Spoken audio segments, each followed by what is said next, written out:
कांग्रेस ने लोकसभा चुनाव में जहां टिकट चयन के लिए 7 स्तरीय सर्वे को आधार बनाया, वहीं इस बार बीजेपी ने भी दावेदारों की राह आसान नहीं की है। बीजेपी में किसको माना जाएगा टिकट का दावेदार, इसको लेकर बाकायदा एक फॉर्मूला बनाया गया है। 2 पन्नों का यह फॉर्मूला है। अब उसमें कौन कौन से सवाल पूछे जाएंगे जिसके आधार पर टिकट मिलने वाला है, ये रिपोर्ट भी देखिए।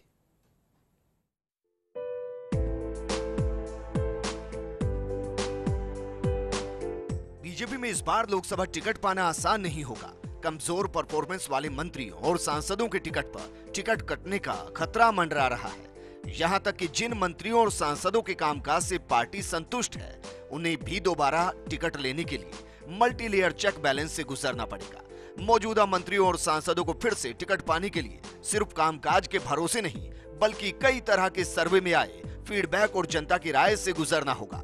पार्टी के राष्ट्रीय अध्यक्ष अमित शाह ने सभी सांसदों से 5 साल में किए गए कामकाज का ब्यौरा मांगा है। साथ ही 2 पेज का फॉर्मेट दिया गया है, जिसमें दिए गए सवालों के आधार पर टिकट की योग्यता तय की जाएगी। कमजोर परफॉर्मेंस वाले सांसदों के टिकट पर टिकट कटने का खतरा मंडरा रहा है। मौजूदा मंत्री और सांसदों को भी मल्टी लेयर चेक बैलेंस से गुजरना पड़ेगा।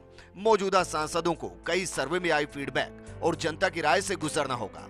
अमित शाह ने सभी सांसदों से 5 साल में किए गए कामकाज का ब्यौरा मांगा है। दरअसल बीजेपी की कोशिश है कि 2014 के नतीजों को दोहराया जाए और उससे बेहतर प्रदर्शन किया जाए। इसके लिए जिताऊ उम्मीदवार की तलाश जोर शोर से की जा रही है। उम्मीदवारों के चयन में बीजेपी के राष्ट्रीय अध्यक्ष अमित शाह ने अलग अलग एजेंसियों से सर्वे करवाए हैं। इसके अलावा आरएसएस भी सर्वे करा रहा है।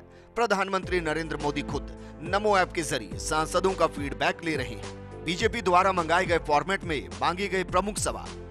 बीजेपी ने अपने सभी सांसदों को सवालों का 2 पेज का एक फॉर्मेट भेजा है। इसमें सभी सांसदों से अपने क्षेत्रों में पिछले 5 साल में कामकाज का हिसाब मांगा गया। सांसदों को अपने संसदीय क्षेत्र में सबसे सफल 5 योजनाओं का लेखा जोखा देना है। उनसे अपने संसदीय क्षेत्रों के शहीदों की जानकारी भी मांगी गई है। सांसदों से उनके क्षेत्र में सबसे मजबूत विपक्षी पार्टी का नाम भी मांगा गया है। सांसदों को जातीय समीकरण, पिछले चुनाव के नतीजे और वोट प्रतिशत की जानकारी भी मांगी गई है।